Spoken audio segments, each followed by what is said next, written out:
Team building strategy जब ये बनाई जाती है टीम को बिल्ड करने के लिए, हाँ जी। तो इनमें किन चीज़ों को देखा जाता है, किन चीज़ों का ख्याल रखा जाता है, बेसिक चीज़ें इसमें क्या आ जाती हैं? हर किसी की पर्सनैलिटी, हर किसी का काम करने का तरीका सेम नहीं होता। ऊपर उनके बैठे होते हैं जो टीम लीड्स होते हैं, उनको वो चीज़ मैनेज करनी होती है कि इस पर्सन की पर्सनैलिटी इस पर्सन के अकॉर्डिंग नहीं है। सबसे पहले बात आ जाए कम्युनिकेशन। आपकी टीम के अंदर कम्युनिकेशन किस तरह से हो रही, तो उन सबके अंदर कम्युनिकेशन बैरियर्स को पहले ख़त्म करना एक टीम बिल्डिंग की तरफ जाता है। टीम बिल्डिंग में बिहेवियर बहुत ज़्यादा इंपॉर्टेंट होता है।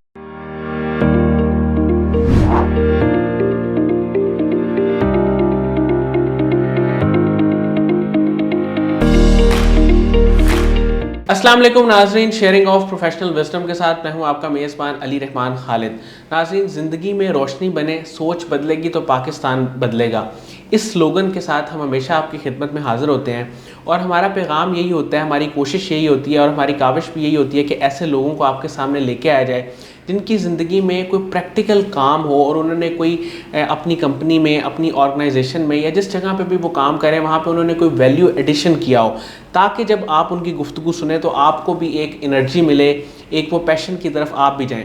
तो आज जो मेहमान हमारे साथ मौजूद हैं, आयशा मलिक साहिबा, ये team lead production department PNY group of companies में काम कर रही हैं। हम इनसे जानेंगे कि टीम मैनेजमेंट और जो टीम की जो एक टीम बिल्डिंग स्ट्रेटजी जो बनाते हैं हम, उसमें किन चीज़ों को मद्देनज़र रखना होता है और इसमें कौन से लोग गलतियां करते हैं और जिन गलतियों की वजह से वो टीम सही नहीं बिल्ट हो सकती। क्योंकि टीम मैनेजमेंट हमारा एक बहुत बड़ा इशू है, चाहे हम इसको कंपनीज़ पे देखें और चाहे हम इसको ब्रॉडर लेवल पे पॉलिटिक्स में जाके देखें, तो असल इशू टीम मैनेजमेंट ही है। तो आज हम इनसे डिस्कस करेंगे।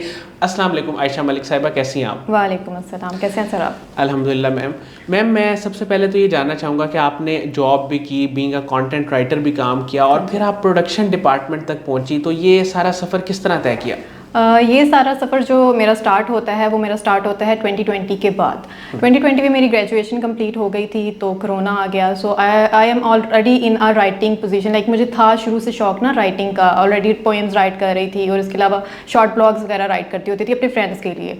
तो उन्होंने मुझे सजेस्ट किया कि आप कंटेंट राइटिंग तो कर ही रहे हो तो आप इससे कमाना शुरू कर दो। कंटेंट राइटिंग से फ्रीलांसिंग की तरफ मैं आ गई। फ्रीलांसिंग के थ्रू मैंने वेबसाइट्स के लिए लिखा, तो उनसे मैंने थोड़ा बहुत जस्ट पॉकेट मनी अर्न करना स्टार्ट कर दी थी मैंने। उसके बाद से 2021 में मैं यहाँ पे लाहौर में आ गई थी फॉर माई एग्ज़ाम, CSS के एग्ज़ाम्स की प्रिपरेशन के लिए। तो वो भी साथ में स्टार्ट की हुई थी और साथ में आई हैड दिस वेरी इनेट अर्ज of doing something in leading a kind of thing ना। तो मैंने उस चीज़ के ऊपर काम करना स्टार्ट कर दिया। तो मुझे लगा कि शायद अभी CSS का मेरा इतना नहीं जल्दी हो सकता, बिकॉज दैट टेक्स टाइम और उसके लिए आपको आपके नर्व्स के ऊपर भी कंट्रोल होना चाहिए, जो कि बहुत ज़्यादा इंपॉर्टेंट है। तो मैंने कंटेंट राइटिंग को परसू करना शुरू कर दिया। वो भी साथ में चल रही थी मेरी प्रिपरेशन भी, और लेकिन कंटेंट राइटिंग को मैंने परसू करना शुरू कर दिया। तो मैंने PNY को ज्वाइन किया। PNY में मैंने 3 मंथ्स कंटेंट राइटिंग की है। So the higher management thought कि अच्छी इसके अंदर एबिलिटीज़ हैं तो इसको हम लोग प्रमोट करते हैं, promoted to social media marketing management. तो उस तरह से होते होते टीम लीडिंग तक आ गई।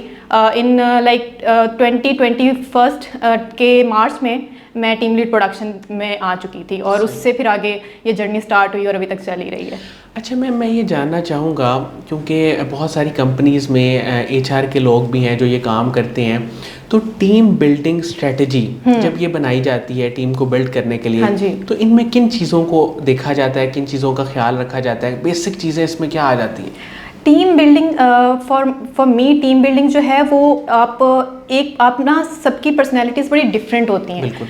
जिस तरह से मेरी टीम है, मेरी टीम के अंदर प्रोडक्शन डिपार्टमेंट के अंदर मेरे पास मीडिया में जो है वीडियोस के बंदे भी हैं, उसके अंदर मेरे पास ग्राफिक के भी हैं जो क्रिएटिविटी पे काम करते हैं। क्रिएटिविटी को हम लोग ज़्यादा इनकलकेट करते हैं इन चीज़ों में। तो वो चीज़ें जो है उन चीज़ों को मुझे देख के चलना होता है। फिर पर्सन टू पर्सन भी वेरी करता है, हर किसी की पर्सनैलिटी, हर किसी का काम करने का तरीका सेम नहीं होता। तो जो ऊपर उनके बैठे होते हैं जो टीम लीड्स होते हैं, उनको वो चीज़ मैनेज करनी होती है कि इस पर्सन की पर्सनैलिटी इस पर्सन के अकॉर्डिंग नहीं है, तो इनकी कम्युनिकेशन किस तरह से मैनेज करनी है। सबसे पहले बात आ जाए कम्युनिकेशन। आपकी टीम के अंदर कम्युनिकेशन किस तरह से हो रही है। लाइक अगर एक बच्चे को समझ नहीं आ रही है कोई चीज़, जो उसके डिपार्टमेंट का हेड है उसको सही तरीके से बता रहा है कि नहीं बता रहा, वो रोब वाली चीज़ की तरफ तो नहीं जा रही है, वो एक चीज़ बहुत अच्छी हमें करनी चाहिए कि हम लोग कम्युनिकेशन जो बैरियर्स होते हैं ना वो ख़त्म करते हैं। हमारे पास इंटर्न्स भी होते हैं, एम्प्लॉयज़ भी होते हैं, फिर उनके हेड्स भी होते हैं, हेड ऑफ डिपार्टमेंट्स भी होते हैं। तो उन सब के अंदर कम्युनिकेशन बैरियर्स को पहले ख़त्म करना एक टीम बिल्डिंग की तरफ जाता है, सो दैट वो एक वो चीज़ ना हर्डल क्रिएट ना करे। प्लस जो उनके अंदर एक चीज़ होती है टीम बिल्डिंग में, HR भी हम लोगों को इसके अंदर हमारे करियर काउंसलिंग सेशंस भी हो रहे होते हैं, हमारे उनके सेशंस हो रहे होते हैं जिसके अंदर प्रॉब्लम सॉल्विंग सेशंस होते हैं, लाइक एम्प्लॉयज़ के आपस में क्या प्रॉब्लम्स चल रहे हैं, तो वो सेशंस कंडक्ट करना ज़रूरी होते हैं। वो 1-to-1 सेशंस भी होते हैं, वो कम्युनिटी बेस्ड भी होते हैं, तो उन सेशंस के थ्रू भी हम लोग टीम बिल्डिंग को ज़्यादा अच्छा कर सकते हैं। अच्छा मैम, आपने जब इस पे काम किया, अपनी टीम को बिल्ड किया, तो आपको क्या चैलेंज लगा? मतलब हर किसी की अपनी ओपिनियन होती है, लेकिन सबसे मुश्किल काम आपको क्या लगा जो आपने चीज़ फेस की कि यार टीम बिल्डिंग में ये चीज़ बहुत मुश्किल है? टीम बिल्डिंग में मुझे बिहेवियर्स जो होते हैं ना, पर्सन का बिहेवियर थोड़ा सा, पर्सनैलिटी उनको मुझे वो थोड़ी सी चैलेंजिंग लगती है।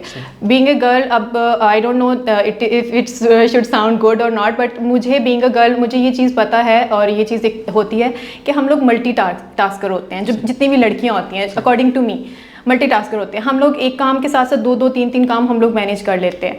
अब उसी तरह से अब वो जो एक चीज़ होती है कि वी आर बेसिकली एक नरम मिजाज होते हैं।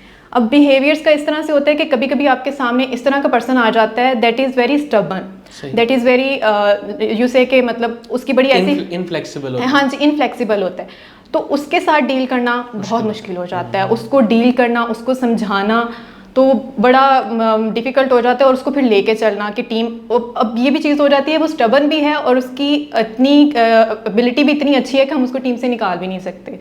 तो फिर कभी कभी वो थोड़ी सी चीज़ होती है, मुझे बॉदर करती है, बट उसके साथ भी हम लोग काम कर लेते होते हैं, या फिर नोटिस पीरियड जारी हो जाते हैं कि अगर वो अपने बिहेवियर पे काम नहीं करते। टीम बिल्डिंग में बिहेवियर बहुत ज़्यादा इंपॉर्टेंट होता है, आपको ये कह लें। अच्छा मैम, इसमें जो एक स्ट्रेटजी, क्योंकि हमारा भी इदारा है, हम भी देखते हैं चीज़ों को कि किस तरह मैनेज हो रही है, किस तरह काम हो रहा है। अगर कुछ देर के लिए ऐसे करैक्टर को इग्नोर कर दिया जाए या कुछ वक्त के लिए, क्योंकि बेसिकली तो आपने अपना टाइम सेव करना होता है, अपनी एनर्जी रिसोर्सेज सेव करने होते हैं, तो उसको अगर कुछ वक्त के लिए इग्नोर कर दिया जाए, या इनडायरेक्ट इग्नोर इस तरह भी किया जा सकता है कि आप उसे ये कहें कि ठीक है, जिस तरह आप कह रहे हो हम आने वाले वक्त में इस चीज़ को इस तरह देख लेंगे, तो क्या ये चीज़ ठीक है? ये चीज़ उन पर्सन्स के लिए ठीक है जो अपने बिहेवियर को मोल्ड करना चाह रहे होते हैं। अगर वो बंदा अपनी स्टबर्ननेस से नहीं निकल रहा है, अपने आप को मोल्ड नहीं कर रहा है, तो वो उसके लिए भी प्रॉब्लम है। ये जितने भी व्यूअर्स हैं मैं उनको भी कहना चाहूँगी कि आप जब एक कंपनी में जाते हो, आप एक ऑर्गेनाइजेशन में जाते हो, तो वो आपके लिए बहुत मैटर करता है कि that you should have a flexible personality, because आपको टाइम को भी मैनेज करना होता है, आपको अपनी पर्सनैलिटी को भी आगे लेके जाना होता है। जब तक आप फ्लेक्सिबल नहीं हो, आप आगे ग्रो नहीं कर सकते, स्टबर्न नेचर आगे नहीं बढ़ सकती, बिकॉज वो आपके लिए एक बैरियर क्रिएट कर रहा है कि आपके बिहेवियर से लोग तंग हो रहे हैं, फिर वो आपको उतना आगे अपॉर्चुनिटीज़ भी नहीं प्रोवाइड करते। मैम, दो चीज़ें जो है ना वो बड़ी अहम है, अगर हम वो बात ना करें तो हमारी ये टीम वाली सारी बात इनकम्प्लीट रहेगी। एक तो जो है ना, कुछ लोगों का बिहेवियर इनसिक्योर होता है। हाँ जी, वो हमेशा शायद ये समझ रहे होते हैं कि हम ना किसी का भी अगर कोई काम है ना तो वो हम कर लें तो वो हमारे लिए अच्छा हो जाएगा। हालांकि ऐसा नहीं होता, आप अपना काम ही अच्छे तरीके से करें तो। एक तो इनसिक्योरिटी, और दूसरा आप पॉलिटिक्स करते हैं जब, तो आप क्या समझती हैं कि ये दो चीज़ें आपने किस तरह अपनी टीम में कम की, या अगर कोई ऐसी सिचुएशन हो तो ऐसी सिचुएशन में क्या करना चाहिए? पॉलिटिक्स की जहाँ तक बात की जाए तो पॉलिटिक्स एक पॉजिटिव पॉलिटिक्स भी होती है और एक नेगेटिव पॉलिटिक्स भी होती है। पॉजिटिव पॉलिटिक्स इस तरह से हो जाती है जो कि टीम लीड्स या मैनेजमेंट के थ्रू आती है। वो आपके अंदर उनको पता होता है कि कौन सा पर्सन कॉम्पिटेंट है and which one is not competent.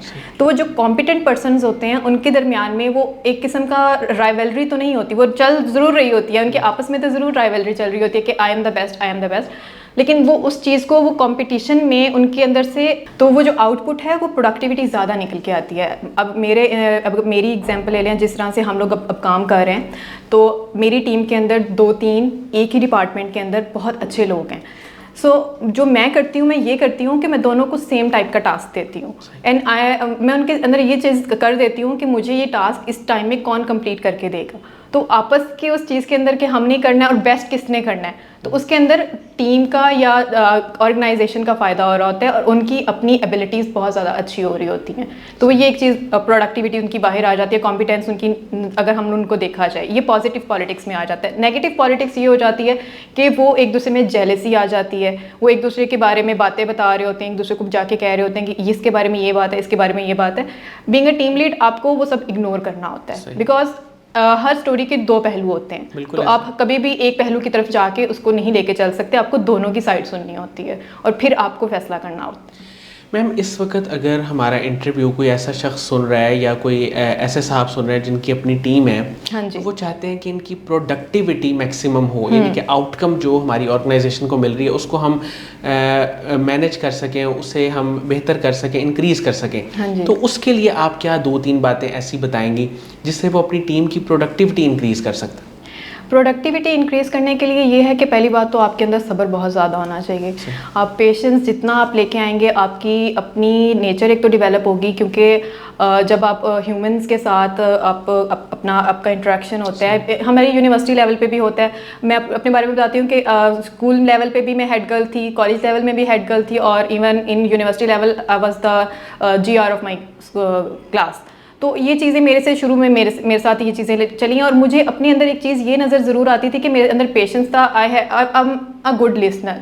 अगर आप गुड लिसनर हो, आप उनको अच्छे से सुनोगे, आप उनकी बातों को लेके आओगे, अपने पास लेके आओगे और फिर उनके ऊपर सोल्यूशन दोगे, तो आपकी जो टीम है उसकी प्रोडक्टिविटी निकलेगी। और इवन मैं ये ज़रूर कहती हूँ कि आपका एक अच्छा बिहेवियर और मोटिवेशन सपोर्ट जो होता है ना, वो आप अगर देते रहोगे, अपनी टीम को मोटिवेशन देते रहोगे, क्योंकि काफ़ी टाइम ऐसा होता है कि बहुत ज़्यादा एग्जॉस्ट हो जाती है टीम, बहुत ज़्यादा काम की वजह से, तो उनके अंदर से वो जो एक होती है ना, एक विल पावर होती है, वो ख़त्म हो जाती है। एप्रिसिएशन हाँ जी, बहुत इंपॉर्टेंट है। तो वो आप उसको साथ साथ लेके चलते रहो। सुबह सुबह आके अगर आप उनकी एक छोटी सी एक्टिविटी करवा देते हो, जिसके अंदर आप उनको ये बता दो कि आज इस एक्टिविटी का ये है आउटपुट, थोड़ी बहुत एक्टिविटीज़ अगर उनकी होती रहें, तो वो फ्रेश माइंड रहते हैं। इवन मुझे पता है कि मेरी जो मीडिया डिपार्टमेंट है, तो वो म्यूज़िक के साथ बहुत ज़्यादा होता है, तो कभी वो म्यूज़िक प्ले भी कर लेते हैं, तो मैं उनको मना नहीं करती, बिकॉज मुझे पता है कि वो थोड़ा सा इस चीज़ को लेके चलेंगे, उनकी फ्रेश रहते हैं, तो फिर उसकी वो चीज़ चलती रहती है। तो प्रोडक्टिविटी को हम लोग अपनी टीम के और सोल्यूशंस, आइडियाज़ को कभी नो नहीं करना। आप बड़ी पोजीशन पे हो, आप ये नहीं कह सकते कि ये आइडिया किसने दिया है, ये तो दे ही नहीं सकता। तो आप पोजीशन पे हो, आइडियाज़ आ रहे हैं, आप उनको येस करो, उनको मोल्ड कर सकते हो, उस तरह से आपकी प्रोडक्टिविटी अच्छी आ सकती है। अच्छा मैम, आपकी लाइफ में थ्रू आउट आपकी इंस्पिरेशन कौन लोग रहे, और सेकंड मैं ये जानना चाहूँगा कि किन्होंने आपको सबसे ज़्यादा सपोर्ट किया? मेरी लाइफ में जो मेरी इंस्पिरेशन रहे हैं वो मेरे पेरेंट्स ही हैं अल्हम्दुलिल्लाह से, और मेरे फादर और मेरी मदर मेरी हमेशा से इंस्पिरेशन रहे हैं। मेरी मदर, अभी मैं उनको दिखाऊंगी भी सही, तो वो बहुत खुश होंगी। तो she is like the backbone of all the achievements I have done in my life till now. और जो अगर मेंटर की बात कर लें, तो मेंटर में मैं ये ज़रूर कहूँगी कि हर वो इंसान जिसने मुझे कोई भी एक अच्छी चीज़ सिखाई है मेरे करियर डेवलपमेंट में, मेरी पर्सनैलिटी डेवलपमेंट में, तो ये सारा क्रेडिट उनको जाता है। और उनके अंदर एक हमारे जो CEO हैं हमारे सर, उनको भी इस चीज़ का क्रेडिट जाता है, बिकॉज उनको शायद लगा था कि मैं इस चीज़ तक आ सकती हूँ, तो उन्होंने मुझे बहुत सपोर्ट किया, तो आज मैं यहाँ पे हूँ। सही। अच्छा मैम, फ्यूचर में आपके क्या गोल्स हैं? कोई ऐसा ख्वाब जो आपने देखा हो जिसे आप अभी अचीव करना चाहती हो, वो क्या है? फ्यूचर गोल्स आपके एक तो शायद नहीं हो सकता, मेरे तो बहुत ज़्यादा हैं अल्हम्दुलिल्लाह, और मैं इंशाल्लाह उसको अचीव भी करूँगी। लेकिन मेरा जो एक अगर ब्रॉडर हॉरिज़ॉन में मैं देखूँ अपने आप को, तो मैं एक बहुत अच्छी स्पीकर बनना चाहती हूँ, और मुझे बहुत ही ज़्यादा शौक़ है कि मैं कोई बहुत बड़ा प्लेटफॉर्म हो और वहाँ पे स्पीच दूँ, मोटिवेशनल स्पीचेस दूँ, सो लोग मेरे से इंस्पायर हों। तो लीडरशिप इसीलिए शायद आप यूट्यूब और इंस्टा पे भी काम कर रही हैं, वो भी मैंने देखा है। बिल्कुल। एक तो उसके बारे में भी बताएं, और मुझे ये भी बताएं कि सोशल मीडिया का कितना रोल है आजकल इंडिविजुअल लेवल पे भी और एज एन ऑर्गेनाइजेशन अपनी प्रमोशन के लिए या अपना काम लोगों को दिखाने के लिए। सोशल मीडिया हमारा ना, आजकल पुराने ज़माने में होता था अखबार, बिल्कुल, आजकल वो प्रिंट मीडिया बहुत पीछे चला गया, प्रिंट मीडिया की तरफ कोई इतना जाता भी नहीं है। सुबह हमने उठना है, अखबार पढ़नी है और वो सारी न्यूज़ हमें मिल जानी है। अब सोशल मीडिया है वो सारी चीज़, आप न्यूज़ चैनल्स देख लो, सारों के सोशल मीडिया पेजेस हैं, आप कोई ऑर्गेनाइजेशन देख लो, सबके सोशल मीडिया पेजेस हैं। सोशल मीडिया का बहुत ज़्यादा रोल है किसी का इमेज बिल्ड करने में और उसको डिस्ट्रॉय करने में। तो मुझे इस चीज़ की इंपॉर्टेंस का पता चल गया था कि सोशल मीडिया आपकी इमेज बिल्डिंग के लिए बहुत ज़रूरी है, आपके इवन करियर के लिए बहुत ज़रूरी है। आप ये देखें कि लिंक्डइन के ऊपर अगर आपके प्रोफाइल के कनेक्शंस अच्छे हैं, आपके पास फॉलोअर्स अच्छे हैं, you have a authentic profile. सही। Same is the case with Facebook, Instagram, YouTube. अगर आपकी ये चीज़ें अच्छी हैं, आप अच्छा कंटेंट प्रोवाइड कर रहे हो, इन्फॉर्मेशन दे रहे हो, that is good for you, आपका करियर बहुत अच्छा जाएगा। तो इसके पॉजिटिव इम्पैक्ट्स भी और नेगेटिव इम्पैक्ट्स भी। मैम आप भी इस पे काम कर रही हैं, मुझे थोड़ा सा बताइएगा कि आप इस वक्त क्या क्या काम कर रही हैं? अभी मैंने रिसेंटली स्टार्ट किया पॉडकास्ट सीरीज़, बिकॉज वो एक सोशल मीडिया में बहुत ज़्यादा इन भी थी, और उससे एक अगर आप कोई 3-4 घंटे की बुक नहीं पढ़ सकते, मूवी नहीं देख सकते, कोई इन्फॉर्मेशन नहीं आपको मिल सकती, तो आप 1-1.5 घंटे की पॉडकास्ट के अंदर एक सीईओ की लाइफ का, एक एंटरप्रेन्योर की लाइफ का फुल आपको क्रक्स मिल जाता है उसके अंदर। आप उसको फुल सुन लेते हो, आपको पता चल जाता है कि अगर मैं इस फील्ड में जाऊंगा तो ये हर्डल्स मुझे फेस करना पड़ सकती हैं। तो हम लोग डिफरेंट नीश के ऊपर काम कर रहे होते हैं, लाइक हम लोग CSPs के इंटरव्यूज़ भी कर रहे हैं, हम लोग इंशाल्लाह करेंगे फ्यूचर में भी, और हम लोग एंटरप्रेन्योर्स और CEOs के भी इंटरव्यूज़ कर रहे हैं। जो मेरा सोशल मीडिया अकाउंट्स हैं उनके बारे में बताने जा रही हूँ। अभी इंस्टाग्राम के ऊपर भी है, आयशा.मलिक के नाम से है, और उसके अलावा मेरा वो डिस्क्रिप्शन में भी आपको मिल जाएगा। साथ में मेरा एक यूट्यूब चैनल भी है जो मैंने रिसेंटली स्टार्ट किया है, और मैं उसके ऊपर व्लॉग्स भी कर रही हूँ, और इंशाल्लाह पॉडकास्ट सीरीज़ मैं यहाँ पे भी अपलोड करूँगी। उसके अलावा मेरी इंस्पायरेशन डायरीज़ के नाम से भी हमारा पेज है, जिसके ऊपर हम लोग CEOs के इंटरव्यूज़ विद माय फ्रेंड जो हम लोग कंडक्ट करते हैं, और उसको हम लोग को पोस्ट करते हैं। तो उसके लिंक्स आप लोगों को डिस्क्रिप्शन में मिल जाएंगे। मैम कासिम अली शाह साहब के काम को, उनके लेक्चर्स को, उनकी फाउंडेशन को आप कैसे देखती हैं? कासिम अली शाह साहब हमेशा से इंस्पिरेशन रहे हैं। उनकी शॉर्ट क्लिप्स होते हैं ना, my father used to send me that, वो कोई भी इंस्पिरेशन उन्होंने देख लिया, शॉर्ट्स कभी फेसबुक पे स्क्रॉल कर रहे हैं तो कोई भी, तो वो उसका लिंक मुझे शेयर कर देते थे, बच्चे ये देखो ये बात इस तरह से है, इसको सुनो, इस तरह से काम करना है, ये करना है। वो इंस्पिरेशन शेयर करते होते थे। तो कासिम अली शाह साहब हमेशा से एक इंस्पिरेशन ही रहे हैं। उन्होंने बहुत अच्छा काम किया, उनकी जर्नी देखी जाए तो माशाल्लाह वाकई अगर किसी ने अपनी ज़िंदगी में कुछ करना है तो उनकी लाइफ एक स्टोरी है उनके लिए, अगर कोई अपनी ज़िंदगी में आगे बढ़ना चाहता है। बाकी उनकी फाउंडेशन का भी मैंने काफ़ी ज़्यादा चीज़ें देखी हैं, वर्कशॉप्स हैं जिस तरह से वो कंडक्ट करवाते हैं, एक एकेडेमिया और जो इंडस्ट्री का जो एक ब्रिज को आप लोग कर रहे हो ना, आप एक ब्रिज बन रहे हो उसके अंदर, तो वो एक बहुत अच्छी चीज़ है, वो बहुत प्रमोट भी होनी चाहिए। और मैं तो खुद इस चीज़ के सपोर्ट में हूँ, क्योंकि मेरा इंस्टीट्यूट भी इसी चीज़ के ऊपर काम कर रहा है, तो ये बहुत एक अच्छी चीज़ है। Thank you so much Ayesha Malik साहिबा, आपने हमारे लिए टाइम निकाला, आप तशरीफ़ लाई। नाज़रीन, मुझे उम्मीद है कि इनकी गुफ्तगू से आपने बहुत कुछ सीखा होगा। ख़ास तौर पे जो इन्होंने 2-3 टिप्स दिए वो ये थे कि अगर आप कम्युनिकेशन गैप नहीं है किसी भी ऑर्गेनाइजेशन में, और लोग आपस में कम्युनिकेट कर लेते हैं इजीली, प्रॉपरली, और दूसरा ये है कि एप्रिसिएशन, कम्युनिकेशन और एप्रिसिएशन, ये दो अगर चीज़ें टीम में अगर आप शामिल कर लें बतौर लीडर, तो आपकी टीम अच्छे तरीके से काम कर सकती है। इसके साथ ही इजाज़त दीजिए, अपना बहुत ही ख्याल रखिएगा। इंशाल्लाह दोबारा हाज़िर होंगे एक नए इंटरव्यू के साथ, तब तक के लिए अल्लाह हाफ़िज़।